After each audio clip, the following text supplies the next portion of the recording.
Para você que deseja conhecer mais sobre a Bíblia, sua estrutura, esse vídeo é para você.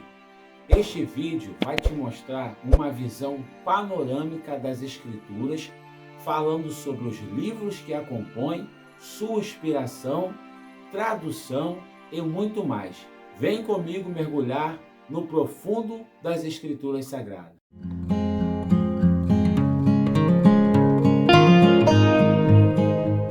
Seja bem-vindo a este canal. Meu nome é Christian e este é o canal Teologia.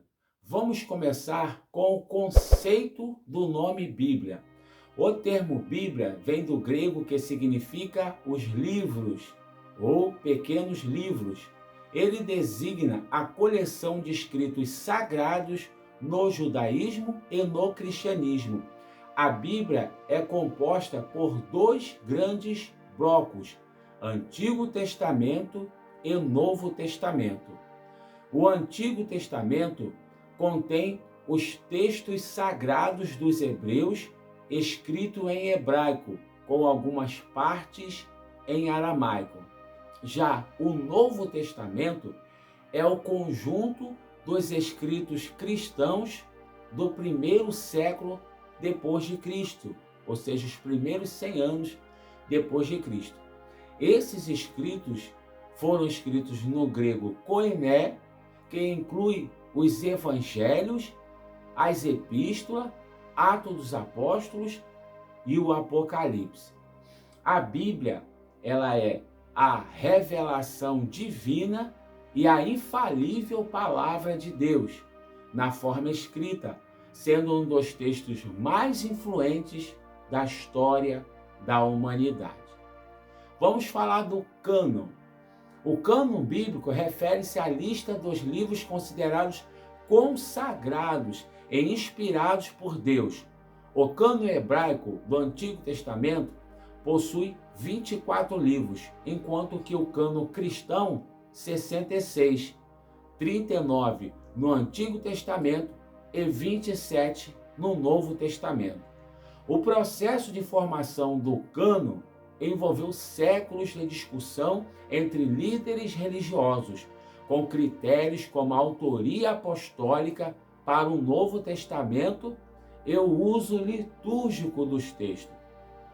Vamos falar da composição e estrutura. A Bíblia não é um único livro, mas uma coleção de livros composta por diferentes tipos de literatura.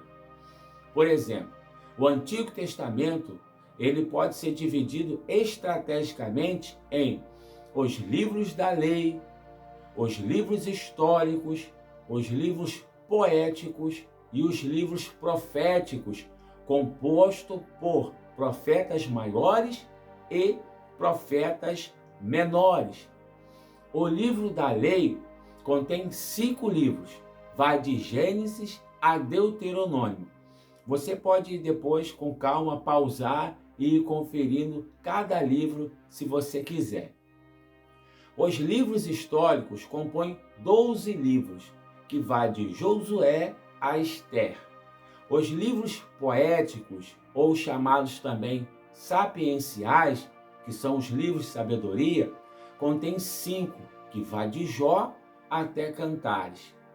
Os livros proféticos são divididos em profetas maiores e profetas menores, não no sentido de menos ou mais importante. Só é descrito assim porque foram organizados de acordo com os conteúdos, os que têm menos conteúdos e os que têm mais conteúdos, só de forma estratégica. Mas de igual modo, os dois blocos de profetas têm a mesma importância e a mesma inspiração. Os profetas maiores contêm 5 livros, vai do profeta Isaías até o profeta Daniel. Os profetas menores contêm 12 livros, que vai do profeta Oséias até o profeta Malaquias. Já no Novo Testamento, de início contém 4 evangelhos: Mateus, Marcos, Lucas e João. Contém um livro histórico, que é o livro de Atos dos Apóstolos. Contém as cartas paulinas, que são 13 livros, vai de Romanos até Filemon, e contém também as cartas gerais, que são 8 livros, que vai de Hebreus até Judas, não é o Judas Iscariote. E contém um livro profético, que é o livro do Apocalipse. Somando todos os livros, temos 39 no Antigo Testamento e 27 no Novo Testamento, que compõem essa obra divina que aponta em todo o tempo para Cristo, o Salvador. Vamos falar agora da inspiração e autoridade das Escrituras. Afinal, ela é divina e inspirada por Deus. A Bíblia é inspirada por Deus. Isso significa que os autores foram inspirados por Deus para escrever os textos. Assim implica que, embora os livros tenham sido escritos por autores humanos, o conteúdo é de origem divina, isto é, inspirados por Deus. Em relação à autoridade, a Bíblia é vista como a fonte final da revelação para a fé e a prática daqueles que querem agradar a Deus e alcançar a salvação. As Escrituras são a autoridade última sobre a questão da fé, moral e da doutrina, ou seja, são os escritos de regra e prática da nossa fé, e regra e prática para se alcançar a salvação e para agradar a Deus. Falaremos agora das traduções e versões.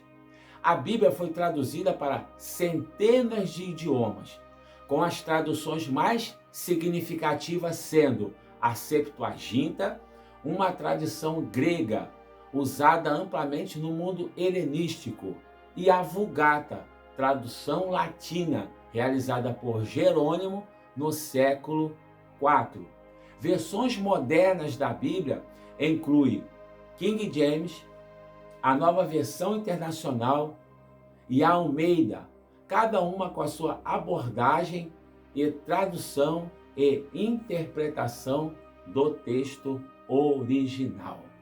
Ou seja, uma maravilha que chega na nossa língua portuguesa no Brasil e podemos desfrutar da palavra de Deus na nossa língua nativa. É um presente de Deus. Falaremos do texto histórico e cultural. Os textos bíblicos foram escritos em diversos períodos históricos e culturais. O Antigo Testamento reflete uma sociedade semita antiga, enquanto que o Novo Testamento está imerso no contexto do Império Romano e da religião judaica do primeiro século. Para entender a Bíblia, é crucial compreender o contexto cultural, político e social da época em que os textos foram escritos. Precisamos fazer essa abordagem para entender o que realmente o texto está querendo dizer, para assim então nós transportarmos para a nossa realidade e para o entendimento nos dias de hoje. E falar em entendimento, falaremos da interpretação das Escrituras Sagradas. A Bíblia é interpretada com alguns critérios práticos e espirituais. Precisamos atentar para algumas questões se quisermos entender a Bíblia, a palavra de Deus. Algumas abordagens usadas incluem a abordagem exegética, busca entender o significado original dos textos, levando em conta o texto histórico e linguístico. Abordagem teológica, foca na doutrina e nos ensinamentos práticos espirituais de forma organizada, extraídas da Bíblia. E a abordagem literária analisa a Bíblia como uma obra literária, considerando sua estrutura, estilos e temas, uma verdadeira riqueza para o nosso alimento espiritual. E qual a importância da Bíblia para a teologia? A Bíblia é fundamental para a teologia cristã, pois é a fonte para o estudo profundo e organizado sobre Deus, Jesus Cristo, a salvação e a vida após a morte. A teologia cristã explora temas como a Trindade, a redenção, o pecado original e a moralidade com base nas Escrituras Sagradas. A Bíblia é diferente de todo livro que existe. Em sua opinião, o que difere a Bíblia de todos os outros livros? Pode deixar a sua resposta aqui nos comentários. Muito obrigado por ter assistido esse vídeo até o final. Fique com Deus e até o próximo vídeo.